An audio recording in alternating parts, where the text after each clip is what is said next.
Today we're going to talk about techniques. Now that you have all these fancy tools and know how lockpicking works, how do you actually use the tools to get the best results?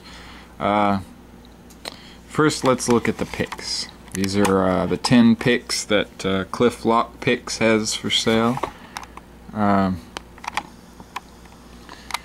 There's 3 hooks. You have the capped hook, which is a short hook with a half diamond. You have a short hook, which is flat. And then you have the feeler, which has a little dimple in it. These are Spp tools. You use them to manipulate one pen at a time inside the lock. I covered that in the last video. These 3 are other Spp tools. You have the offset diamond, which is a half diamond, but it's got like either a curve or a bend in it. There's lots of different types. There's lots more types of hooks too, like a longer hook or a medium hook or hooks that have rounded tips, or there's tons of kinds of hooks. There's tons of kinds of other Spp tools too. Some of these are rounded, some have a sharper angle, some have a longer angle, some have, I don't know, there's a bunch of them. There's a whole bunch of curves too. This is a curve pick. Tons of them. More curved, less curved, almost straight. Some just have a bare little curve in the end. Then you have the half diamond. There's lots of sizes of half diamond, but they're all pretty much the same. You got a triangle at the tip of pick. These are all used to manipulate one pen at a time. These 4 over here, these are rakes. It's your standard S rake, comes in most pick sets. It's really old, the design is. It's just your standard rake. You use it to scrub, rake, jiggle, you can use it for anything. This is a Bogota. It's pretty much used for scrubbing or jiggling. It's fairly new tool in the lockpick world. It's up and coming in most pick companies' lineup, and it works. It works very well. Then you have the city rake, which is a little older than the Bogota. It's in most pick sets these days as well, either a city rake or a sawtooth rake. It's mostly used for scrubbing or rocking. I guess it works. I don't use it much. I'm not a big raker. Then you have the ball, which is pretty much just used for wafer locks, but it does a really good job at beating wafer locks. So we talked about SPPing in the last video. You take your lockpick or your lock, you take a tension wrench, you put it in the bottom, you get your fancy hook tool, and you feel for a pin, you set a pin. And you feel for the next one, and you set it. And you feel for the next one, and set it. And then you feel for the last one, and open it. That's SPP, and you can do that with any of those picks there, actually. You can SPP with these, but it's a little more challenging, but not impossible. You can also rake with Spp tools, which is perfectly viable thing to do. I'll show you some raking techniques. This is pretty much the only way I rake. I take my hook, I go to the back, I apply light tension, and I kind of pull out in an upward motion.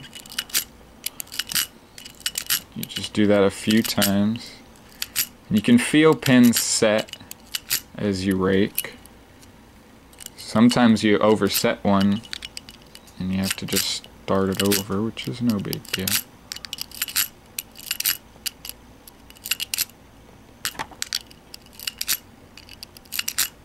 Wow, this is taking a lot longer than SPPing.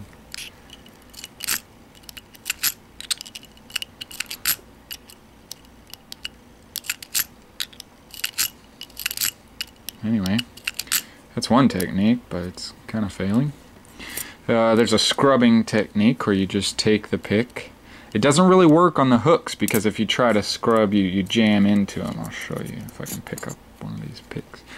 Scrub is where you just go in and out like this, but the hook stabs on the way back in. It doesn't lift the pins, so it kind of stabs in, so it's hard to do.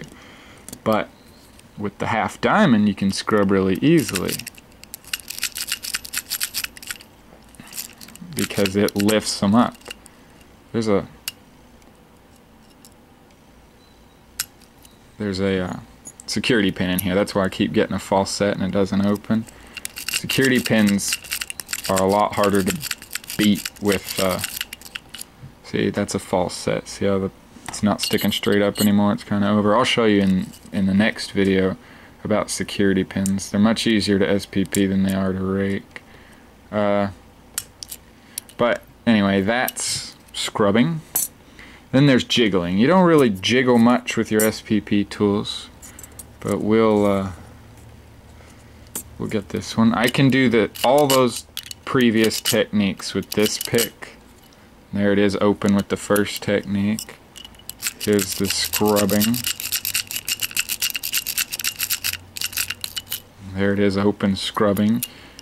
Then there's jiggling, where you just go like this, up and down, up and down. And as you're going up and down, you're moving it in and out. So it's up, down, in and out at the same time. I get that false set, and I can try to SPP that last pin.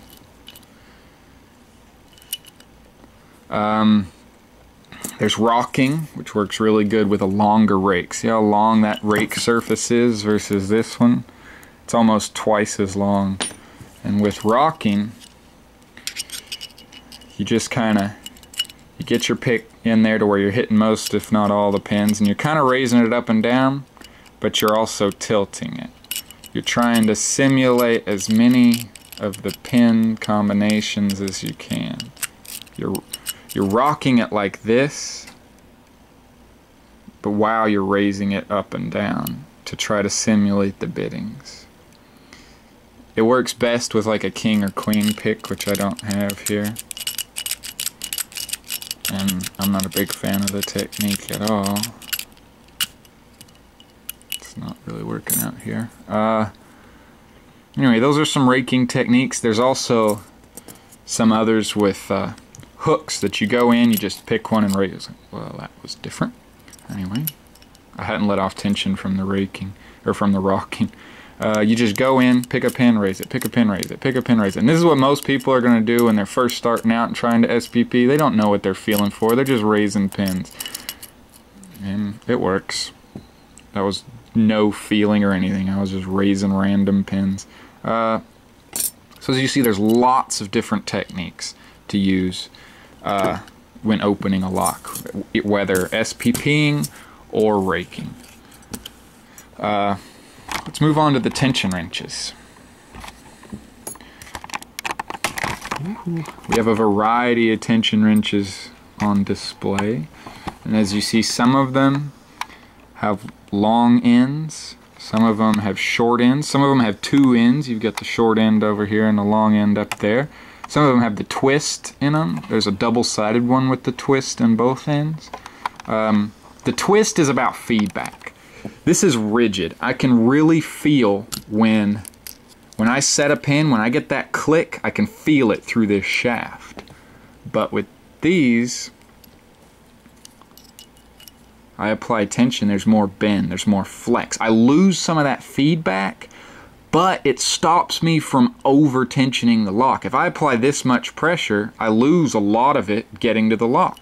If I apply that much pressure with this, it all goes into that lock, which is obviously way too much pressure. But with a twist flex, they're good for new people because they don't over-tension. They want to over-tension because that just makes sense. It's what feels right, but it's definitely wrong. You want light tension, very light tension. But people over-tension, and twist flex helps them over-tension less. But it's not the best for feedback. You get fine feedback, really you do, but you just get more out of these, that's all. And the two sides, there's two types of tensioning. You can tension from the bottom, like most people do. That's what the longer tension wrench is for. You can use the shorter side for it if you need. Or you take a small tension wrench like this one, and you can tension from the top. Tensioning from the top frees up the keyway. You have more room for your pick. And sometimes it's mandatory, almost. Like with an American 5200 padlock. If I tried to tension it with a normal tension wrench, I'll apply tension from the bottom. My tension wrench, wow, this tension wrench doesn't even fit. See, it just straight up turns inside, so I get a bigger one. See, there's different sizes of tension wrench. See, there's 4 different thicknesses. That little one is obviously too small for the American 5200, so we'll get a little bit bigger one. We'll get it in the bottom, and if I tried to apply tension from here, it digs into the plug. You can see marks in the bottom of the plug. Let me find my light. Where the tension wrench has dug into it, and it gives crappy feedback. It barely binds the pins, and it simply won't turn. So you pretty much have to use top of keyway tension on a 5200.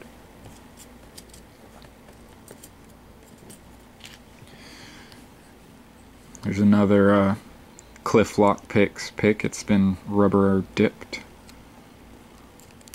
and you just apply light tension from this side instead of that.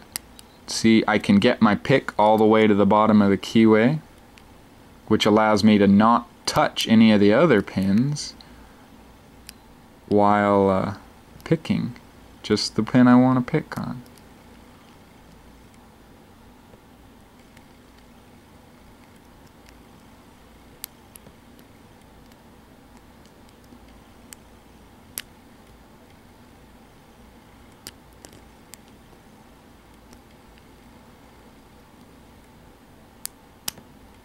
Whoopsie, I almost dropped my tension wrench. In fact, let me straighten it back up. There's a problem with top of keyway tension. You want to lever the tension wrench out. There's more problems. I can push it out with my pick accidentally.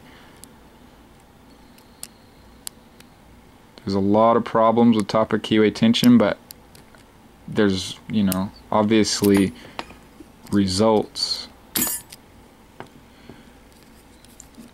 You have to do it sometimes. Sometimes you just want to do it because when you apply tension from the bottom, you're kind of, by torquing it that way, you're kind of pulling the plug downwards, where you're pulling it downwards from the front anyway, which pushes the back up, which with the plug down, the housing is higher, so there's a larger gap in the front, which is nice, but there's a smaller gap in the back. So if your binding pins are in the back, it's harder to hit. But from the center, you can pull the plug down evenly, you rotate the plug evenly. It's sometimes a lot easier to pick from top of keyway tension. Next up on the tension wrenches, we have obviously the size difference can be a big deal. Check out this tiny lock. It's a government lock. It's used for a lot of things. It's a little worn out. But check out that keyway. It's tiny. If I get this big behemoth, I mean it obviously, even if it fit in, which oh crap, it does. It raises the pins to go in. I mean, this is not going to work for this lock. So we're going to get the tiniest one we got. We're going to use the small side to give us more room in the back of the keyway.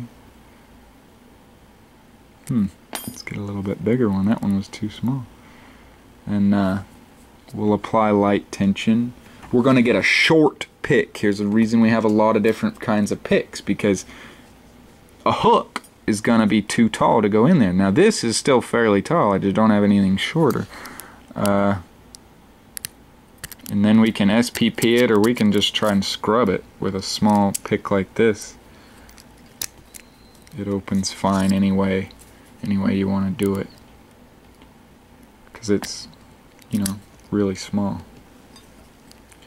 Smaller locks usually have worse tolerances just because they're cheap and crappy and the makers don't care. But